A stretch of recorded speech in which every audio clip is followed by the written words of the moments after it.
సుజాత ఆమె భర్త ఇద్దరు కూడా ఈ బాబు మా బాబే అని కౌశికి దాత్రి ఎంత చెప్తున్నా వినకుండా కూడా వాళ్ళు బాబుని లాక్కొని తీసుకువెళ్తూ ఉంటారు. కాదు నా బాబు నా బాబు అని కౌశికి బాధపడుతూ కుప్పకూలిపోతూ ఉంటుంది. వదిన వాళ్ళు బాబుని ఎత్తుకొని గేటు కూడా దాటలేరు అని కేదార్ దాత్రి వెనకాలే పరుగులు పెడుతూ ఉంటారు. ఇక్కడ ఏం జరుగుతోంది అని ఆదిలక్ష్మి అడుగుతూ ఉంటుంది. వాళ్ళు బాబుని ఎత్తుకెళ్తూ ఉంటే ఈ జగదాత్రి కేదార్ వెనకాలే వెంటపడుతున్నారు. మేము జరిగేది చెప్తాము, నీకు కనపడదు కదా అని వైజయంతి నిషి ఆదిలక్ష్మికి దగ్గరగా వచ్చి ఇక జరిగేదంతా చెప్తూ ఉంటారు.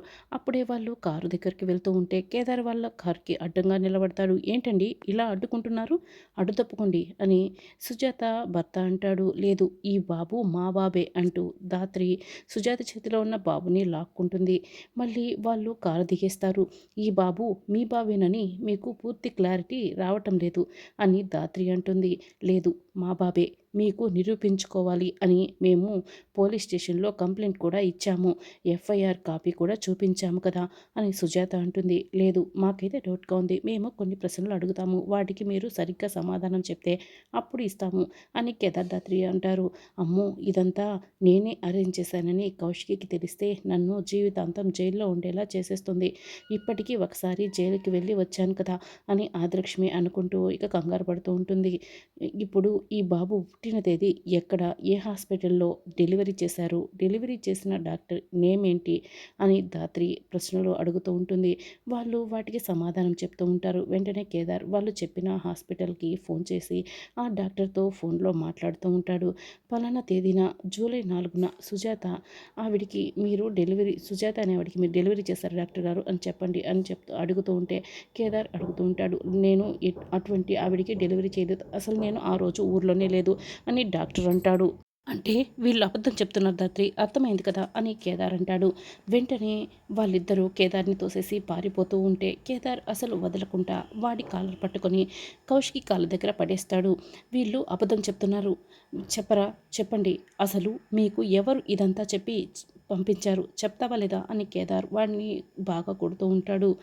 ఇక వీళ్ళు ఇప్పుడు మాత్రం నిజం చెప్తారన్న గ్యారంటీ లేదు కదా, పోలీసులకి పట్టించండి వాళ్ళే చూసుకుంటారు అని నిషి అంటుంది. అవునని ఇక ఆదిలక్ష్మి కూడా చెప్తుంది. లేదు అసలు మన ఇంట్లో జరిగిన డిఎన్ఏ టెస్ట్ గురించి మొత్తం కూడా వీళ్ళు ఇన్ఫర్మేషన్ తెలుసుకుని వచ్చారు అంటే ఎవరో ఇన్ఫర్మేషన్ ఇచ్చారనే కదా అర్థం. ఎవర్రా మీకు ఇన్ఫర్మేషన్ ఇచ్చింది చెప్తావా లేదా అని కేదార్ నిలదీస్తూ ఉంటాడు.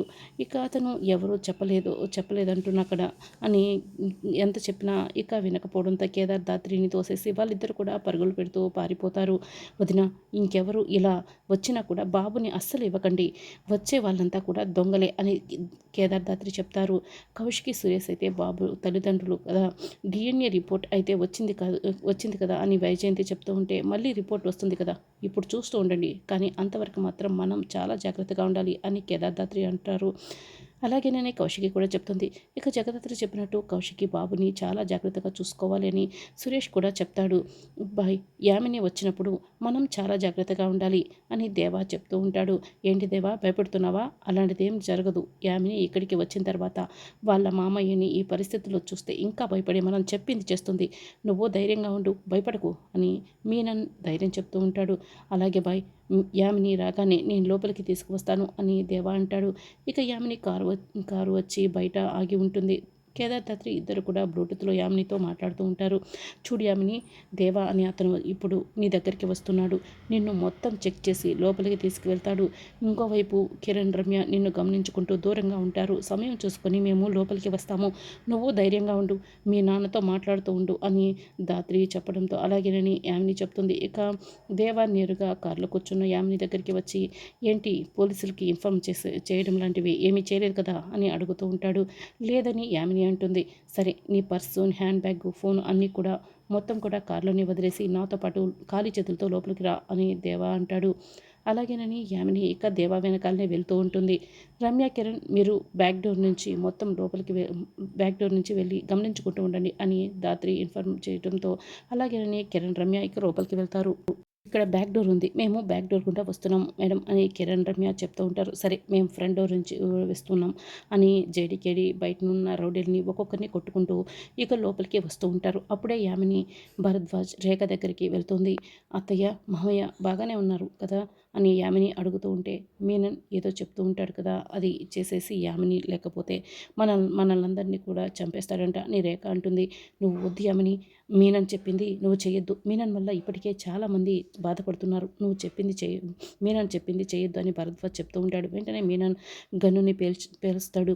దాంతో రేఖ యామిని బాగా గట్టిగా అరుస్తారు. నాన్న పిన్ని అంటూ ధాత్రి పరుగులు పెడుతూ వస్తూ ఉంటుంది. ఏంటి గురి తప్పింది అనుకున్నారా? లేదు, నేనే గురి పక్కకు కాల్చాను. ఈసారి నేరుగా గుండెల్లోకి దిగిపోతుంది అని మీనన్ భరద్వాజ్ని బెదిరిస్తూ ఉంటాడు.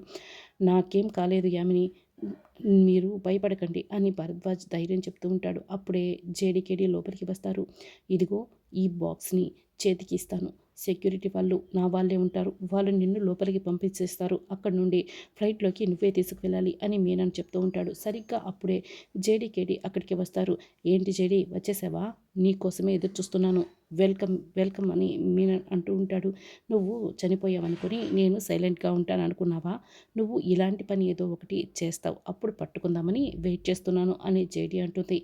తప్పు చేసింది నువ్వు జేడీ, ఇప్పుడు మీరిద్దరూ ఇక్కడికి వచ్చి ఇది చాలా పెద్ద తప్పు చేశారు అని యామినికి వెంటనే రివాల్వర్ని గురిపెడతాడు. జేడీకేడి రివాల్వర్ని మీనన్కి గురిపెట్టడంతో వీళ్ళ ప్రాణాలు తీసేస్తాను, మీరు రివాల్వర్ని కింద పడేయండి అని చెప్తూ ఉంటాడు. ఇక జేడీకేడి రివాల్వర్ని కింద పడేస్తారు. దేవా, వాళ్ళిద్దరిని నువ్వు తీసుకువెళ్ళు, ఈ యామిని నేను తీసుకువెళ్తాను. ఒకేసారి ఇద్దరిని కూడా నేను యామినిని, మీరేమో ఈ భరద్వాజని రేఖని చంపేయండి. ఒకేసారి చంపేస్తాం కదా, ఈ జేడీకేడి వీళ్ళని ఎలా కాపాడుతుందో నేను చూస్తాను. వీళ్ళ ముగ్గురిని కాపాడుతానని మాట ఇచ్చింది కదా, పదండి వెళ్దాం అని జేడీకేడి గదిలో లాక్ చేసేసి వాళ్ళని వెళ్ళిపోతారు.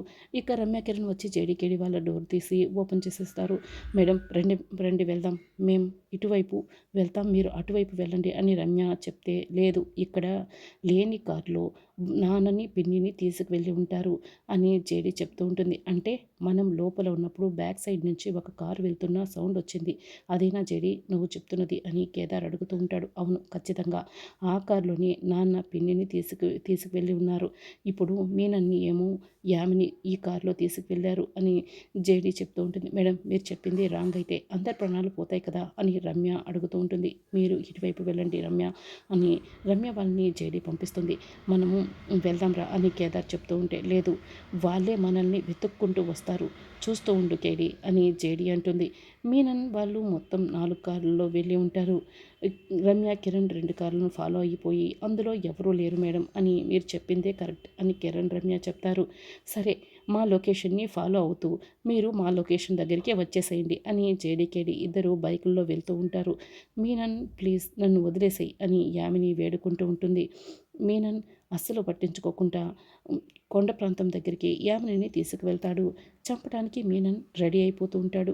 యామిని వద్దు వద్దు అని వేడుకుంటూ బతిమలాడుతూ ఉంటుంది. మరోవైపు దేవా రౌడీలు భరద్వాజ రేఖని ఒక చోటికి తీసుకువెళ్తారు.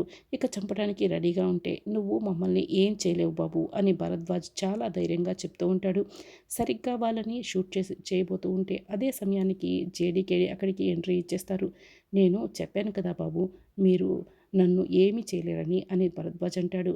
జేడీకేడి దేవా వాళ్ళని మోకాల మీద కూర్చోబెడతారు. ఇప్పుడు మమ్మల్ని పట్టుకున్నావు, వీళ్ళని కాపాడేవారు, కానీ యామినిని ఎవరు కాపాడతారు బాయ్ యామినిని ఎక్కడికి తీసుకువెళ్ళాడో కూడా మీకు తెలియదు. మీరు నన్ను చంపే లోపల యామినిని మీకు పార్సల్గా పంపిస్తాడు బాయ్ అని దేవ చాలా పొగరుగా చెప్తూ నవ్వుతూ ఉంటాడు. అప్పుడే ధాత్రి నవ్వుతూ కింద కూర్చొని చచ్చిపోయినట్లుగా బోర్లా పడుకుని నటిస్తూ ఉంటుంది. కేదారేమో దేవ చేతులు కాళ్ళు కట్టేసి మోకాలపై మీద కూర్చోబెట్టి గట్టిగా ఇక నోట్లో కూడా గుడ్డ పెట్టేసి, అప్పుడే కేదార్ ఇంకొక రౌడీకి మొబైల్ ఇచ్చి, రే తీరా జేడీని ఫోటో తీసి బాయికి పంపించరా, మీ బాయికి పంపించరా అని చెప్తూ ఉంటాడు. నేను చెప్పమన్నట్లు మీనానికి చెప్పు అని కేదార్ అంటాడు. అప్పుడు వెంటనే ఆ రౌడీ మీనన్కి ఫోన్ చేస్తూ ఉంటాడు. ఇంకొద్ది క్షణాల్లో నిన్ను చంపేస్తున్నాను యామిని, నువ్వు నా మాట విననందుకు అని మీనన్ చెప్తూ ఉంటే అప్పుడే ఫోన్ రింగ్ అవుతూ ఉంటుంది. చెప్పరా, వాళ్ళిద్దరిని చంపేశారా అని మీనన్ అడుగుతూ ఉంటాడు. బాయ్, మమ్మల్ని వెతుక్కుంటూ జేడీకేడి వచ్చారు, అప్పుడు నేను జేడీని షూట్ చేసేసాను. జేడీ చచ్చిపోయింది, మీకు ఫోటో కూడా పంపించాను. కేడీ ఏమో పారిపోతూ ఉంటే దేవా వెంటపడ్డాడు అని అతను చెప్పడంతో, అవునా అంటూ నేను ఇప్పుడే వస్తున్నాను, అలాగే ఉండండి అని మీనన్ యామినిని తీసుకొని ఇక మళ్ళీ జేడీ వాళ్ళ దగ్గరికి వస్తూ ఉంటాడు.